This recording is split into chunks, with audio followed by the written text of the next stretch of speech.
everyone, I'm here today to show you this 1970 Mercury Cougar, affectionately known as Copycat. Now it was a windy day when I filmed this, so I'm having to record this in voiceover, but I'll retrace my footsteps. I always thought the name Copycat was a little ironic because it is kind of a one-of-a-kind car. It's a cross between an Eliminator tribute and a custom resto mod.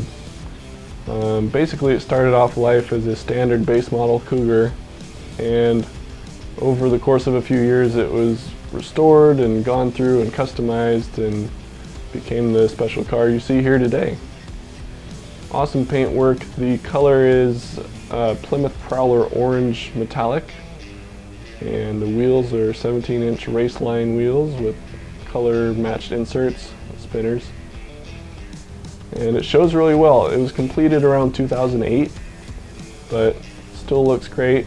It has been driven a lot to car shows and such, so it's not a trailer queen, but it still shows very well. One cool paint touch is this custom carbon fiber effect that was done by hand, and instead of just the Eliminator text it says Eliminator/R for resto mod. So that's a cool custom touch. It's sort of subtle, but when you look up close it looks really cool. This was an expensive paint job, and I think it shows. It still stands the test of time 10 years later almost. It's a nice deep gloss. All the trim is still in really good shape. The grille is blacked out like an Eliminator would be. Bugs. It's all still in good shape. Re-chrome bumper, still very shiny.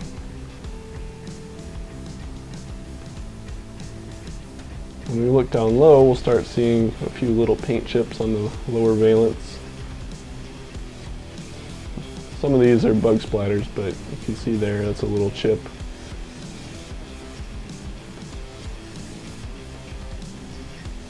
And here's another little paint chip over here. Some more bug splatters. Nice and straight up here. Again, beautiful paint.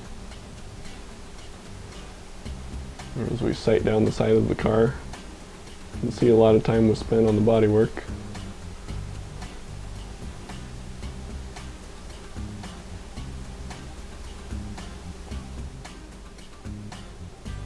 Again, back here, re-chrome bumper, blacked out taillight bezels like an Eliminator would be.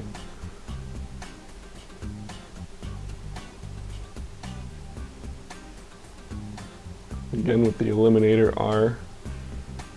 Carbon fiber effect on that too. Just a really sharp, good looking car all around. Even the rocker moldings are covered in a faux carbon fiber to sort of tie it all in. We do have a little bit of rust bubbling in the corners. I'll look at that in more detail in a little bit when I put the car on the lift. Again, here's the carbon fiber effect on the scoop. I really like it. It's subtle but cool. Gives it a little modern twist. There's one chip on top of the roof where I think something fell on it. It's too bad, but it is what it is. Alright, taking a look under the hood. This is actually a 1972 351 Cleveland 4-barrel Cobra Jet engine, which means 4-bolt mains and a different cam that I think was more similar to the 428 cam from what I've read.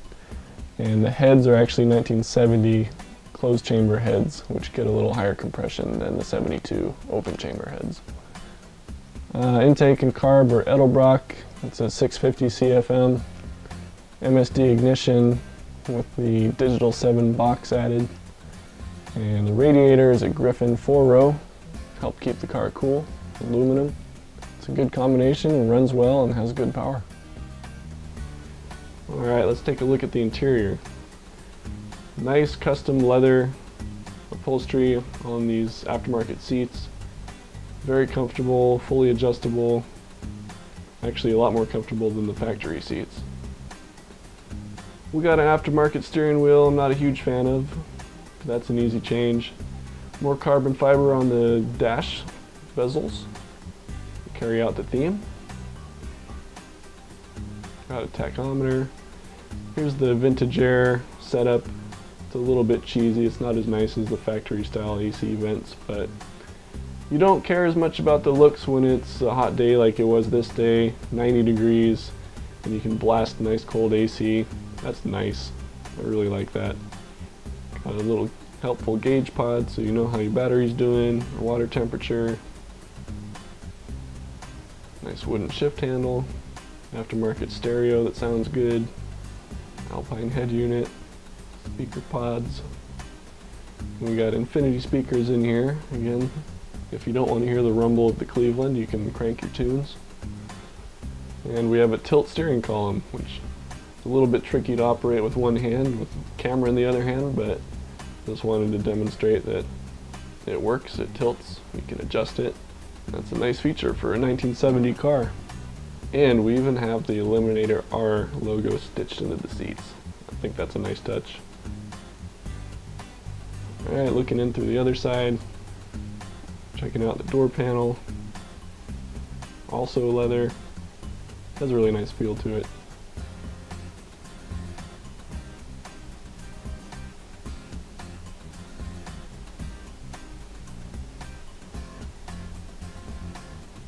Headliner. Does have a couple wrinkles in it from one of the bows here not quite fitting right or something, but just know that there's that imperfection in it. Another neat custom touch on this car is this hidden power antenna. It has a little cap on it that's painted to match the body, so unless you look really close you don't even see it. So when you turn on the radio it pops out of there, and when you turn off the radio it hides away. Pretty cool. Of course, this being a Cougar, everyone wants to know if the sequential turn signals work, and sure enough, they work. It never gets old. Of course, the other feature of the Cougar is the hideaway headlights, and those work as well, using the original type vacuum actuator.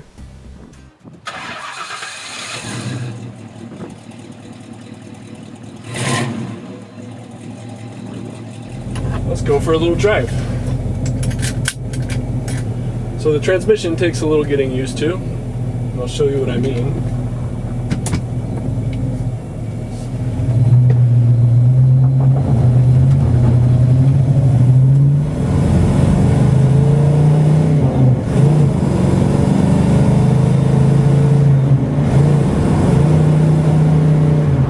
See, it's very eager to downshift.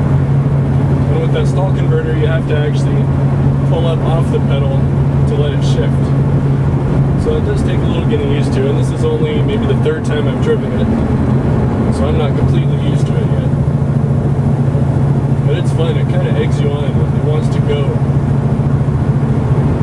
Something else I really appreciate when it's 90 degrees today, the AC from Vintage Air, it's cold, the fan works great.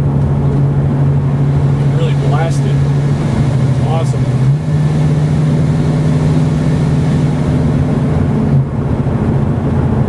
Handles well. Again, it handles a lot better than these cars did when they were new. I think you could go on a long trip in this car and be very comfortable. So even though this car is kind of show quality, it's also a driver. It's really nice, but you can still enjoy it.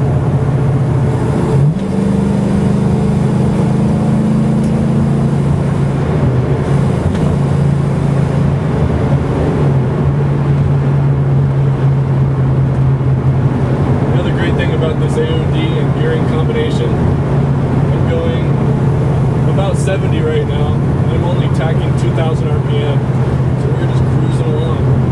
When we creep up on a stop sign, brakes work awesomely. I know I keep saying awesome,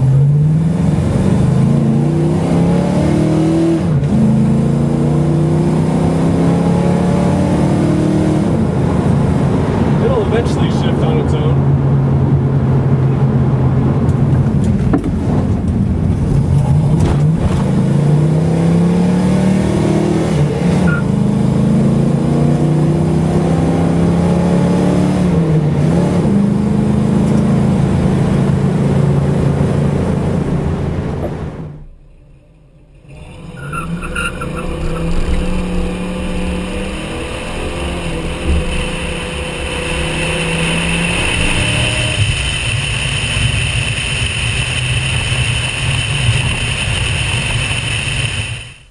got the car up on the lift so we can look at a few things more closely. First of all, from a down low angle, you see things you don't notice on the ground. For example, this crease in the rocker molding. A couple little bubbles starting here. And as we move back, unfortunately, we have some bubbling here as well. Just the very beginnings of rust starting here. Should be treated soon. Moving around to the other side, at least the quarters are solid.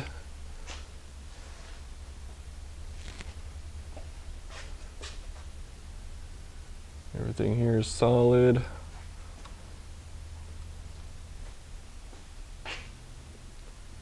On this side too.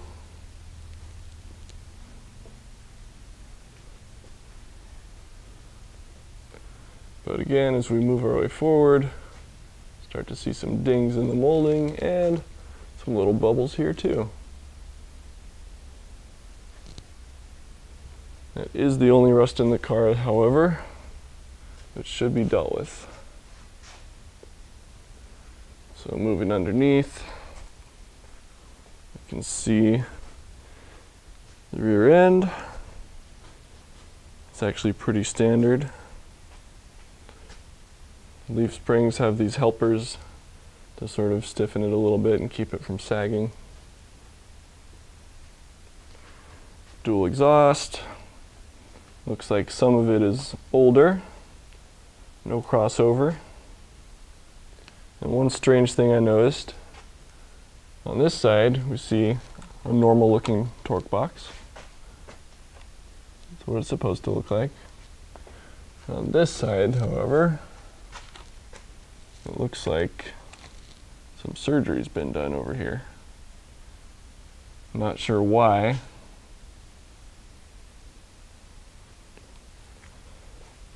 And back over here we can see where there was a floor patch done. It's all welded up. Here's the bottom side of our AOD.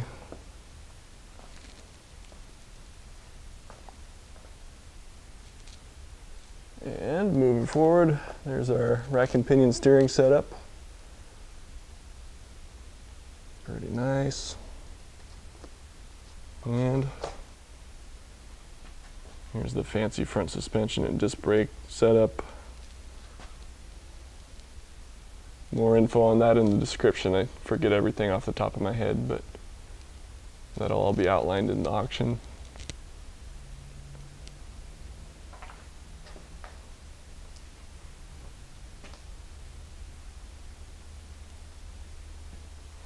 Everything's straight. You can see that the front chin spoiler has some damage. It's actually repaired with a card. There's a crack here on the chin spoiler. A couple other smaller cracks here and there. You don't really notice from the top side except for that one bigger crack. There's a better look at the wheels, the race lines, the color matched spinners, pretty cool. Battery tray area, which is usually prone to rust, appears to be solid.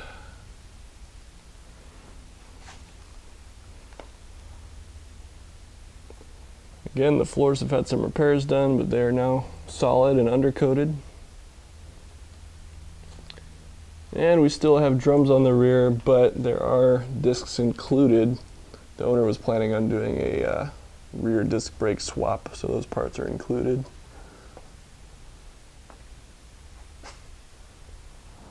As a bonus, the car also comes with this custom fit indoor car cover, embroidered with the car's nickname, Copycat.